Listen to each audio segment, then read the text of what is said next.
Hello, Big Brother fans. This is a review of episode 29 of Big Brother 14. Not a whole lot to go over since it was a reminiscing video. I'm not a fan of this. I'm just saying. When I was watching this, the reminiscing part on the live feeds, they kind of talked about it, and I was like, oh, come on, that's like totally Survivor. I don't know, CBS, but it doesn't have to be done. It truly doesn't have to be done. Come on now, that was like a waste of an entire hour.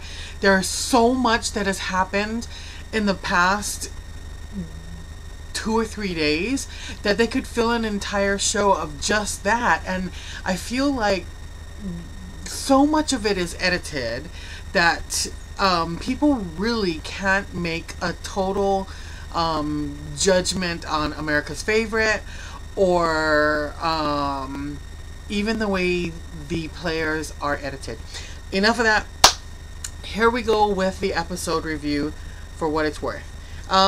We start with Dan.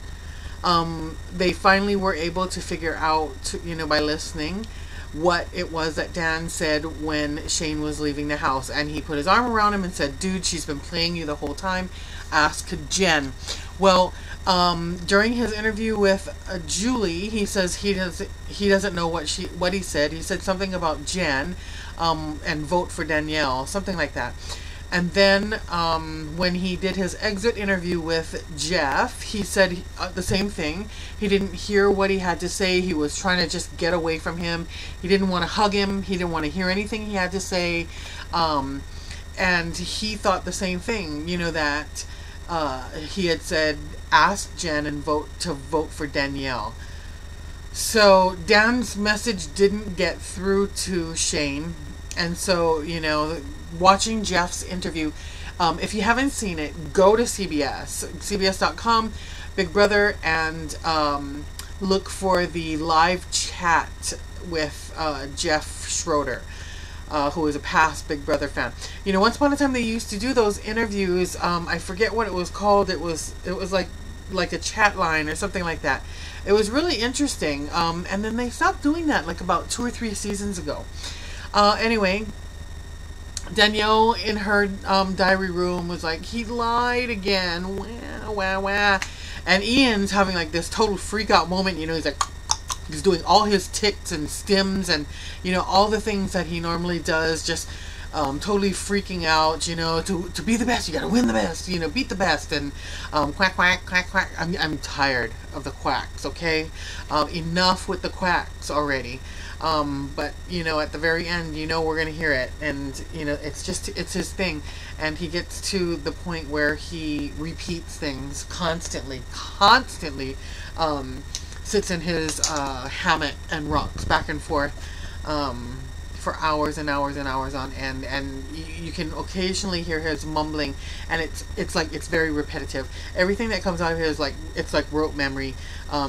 He can tell you a story, and then the 3 days later he'll tell you the story exactly the same way. It's Rain Man. Danielle told Dan that I'm not mad at what you did. Okay, so this is all conflicting with her wah wah cry, Shane, boo-hooing for several hours. She says, I'm mad at you because you keep lying to me. So, she wasn't mad that he booted Shane. She was pissed that he lied to her about not voting him out. That doesn't make sense, but whatever, it makes sense to her. Okay, moving on. Dan has told her several times throughout this game, you have to leave your heart at the door. You just cannot come in and play with your emotions, and that won't get you anywhere. He says, I came here to coach you to the end. So, and then they show Danielle in the diary room again, saying, pretty much that she's on to Dan and his games, and, what if he does this to me and boots me?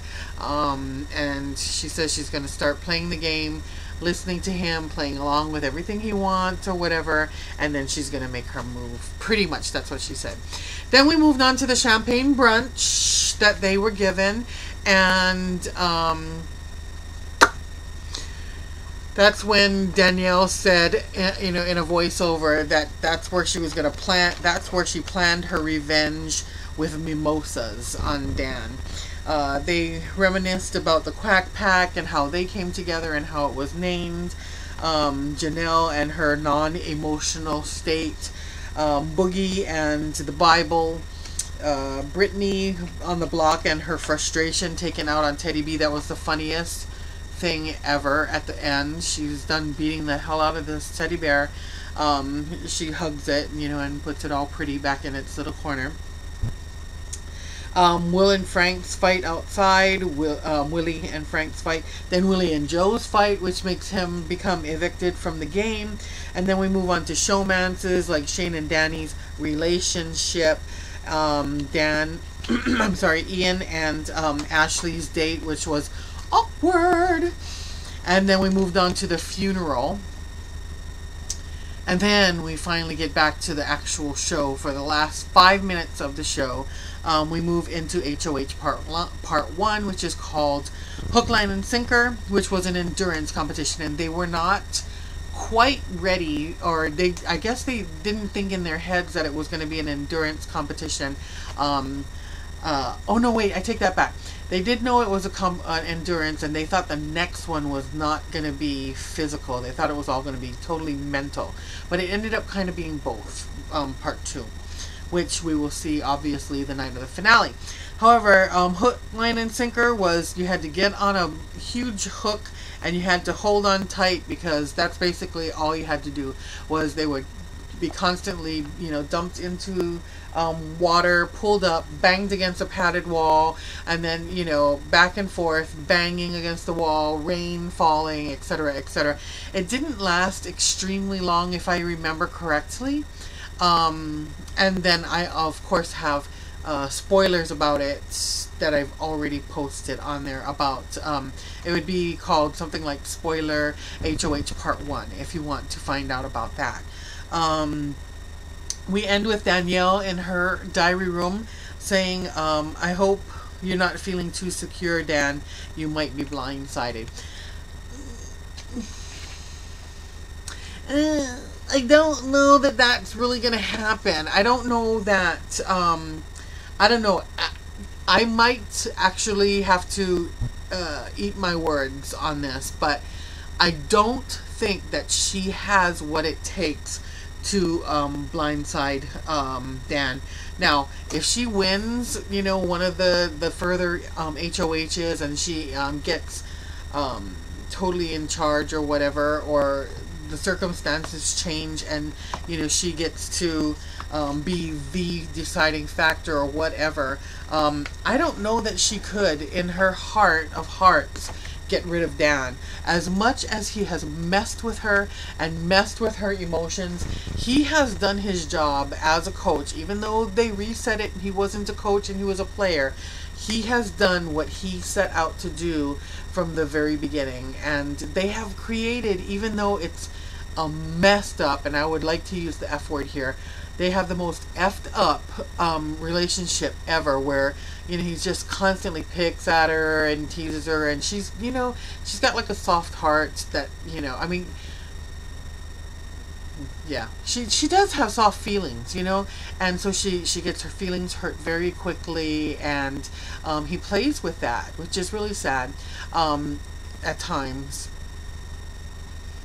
And I don't see her really say, having the heart to say, I get rid of you, Dan. I'm taking you, Ian. So that's that with that, and it will be extremely interesting to see the finale. I'm sad it's ending, but in a way, because the feeds have sucked my life away from me, it will be nice to finally have an end to this. But I'm looking forward to the finale. I think it's going to be awesome.